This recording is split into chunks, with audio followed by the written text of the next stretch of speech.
আন্তর্জাতিক নারী দিবস উপলক্ষে সোমবার দুপুরে নির্বাচন ভবনে ইউএনডিপি ও নির্বাচন কমিশনের যৌথ অংশগ্রহণে আয়োজন করা হয় বিশেষ অনুষ্ঠান। এতে যোগ দিয়ে ইউএনডিপির আবাসিক প্রতিনিধি স্টিফেন লিলার বলেন, গণতন্ত্র প্রতিষ্ঠায় নারীদের ভূমিকা অত্যন্ত গুরুত্বপূর্ণ। Bangladesh has made important progress in advancing women's empowerment. Women's participation in education, economic life, and community leadership has expanded significantly over the years.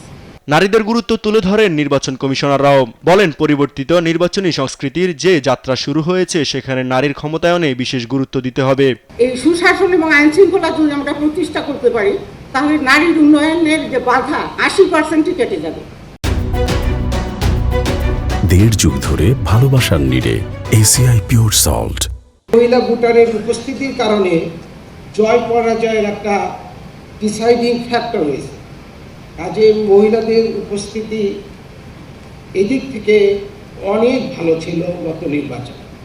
জাতিকে দেয়া ওয়াদা অনুযায়ী সুন্দর নির্বাচন হয়েছে দাবি করেন প্রধান নির্বাচন কমিশনার এএমএম নাসির উদ্দিন। বলেন, ভোট কারচুপি, সংঘাত কিংবা ভোটের চ্যালেঞ্জ এবারের নির্বাচনে ছিল না। যে ওয়াদা জাতির কাছে করেছিলাম সেই ওয়াদা আমরা ডেলিভার করতে পেরেছি।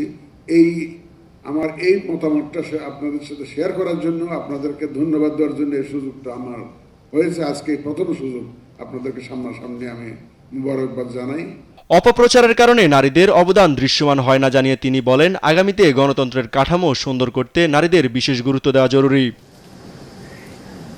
ইউসুফ ভুঁইয়া, দেশ টিভি, ঢাকা।